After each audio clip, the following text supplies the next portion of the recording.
ಮಂಗಳೂರಿನ ಸಂತ ಅಲೋಷಿಯಸ್ ಕಾಲೇಜಿನ ಆವರಣದ ಹೊರಗಡೆ ಸುಮಾರು 4 ದಶಕಕ್ಕೂ ಹೆಚ್ಚು ಕಾಲ ಸಮೋಸ ಮಾರಾಟ ಮಾಡುತ್ತಿದ್ದ ವಿದ್ಯಾರ್ಥಿಗಳ ಪ್ರೀತಿಯ ಸಮೋಸ ಅಜ್ಜ ನಿಧನರಾಗಿದ್ದಾರೆ. ಅವರಿಗೆ 84 ವರ್ಷ ವಯಸ್ಸಾಗಿತ್ತು.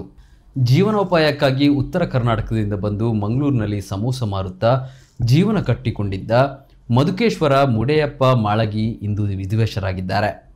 ಬಾಗಲಕೋಟೆ ಜಿಲ್ಲೆಯ ಬಾದಾಮಿಯವರಾದ ಮಾಳಗಿ 45 ವರ್ಷಗಳ ಹಿಂದೆ ತಮ್ಮ ಅಳಿಯನ ಜೊತೆಗೆ ಮಂಗಳೂರಿಗೆ ಆಗಮಿಸಿದ್ದರು.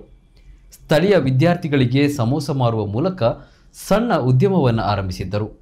ಸುಮಾರು 44 ವರ್ಷಗಳಿಂದ ನಗರದ ಸೇಂಟ್ ಅಲೋಷಿಯಸ್ ಶಾಲೆ ಮತ್ತು ಕಾಲೇಜು ಆವರಣದ ಹೊರಗೆ ಶಾಲಾ ಕಾಲೇಜುಗಳ ವಿದ್ಯಾರ್ಥಿಗಳಿಗೆ ಇವರು ಸಮೋಸ ಮಾರಾಟ ಮಾಡುತ್ತಿದ್ದರು.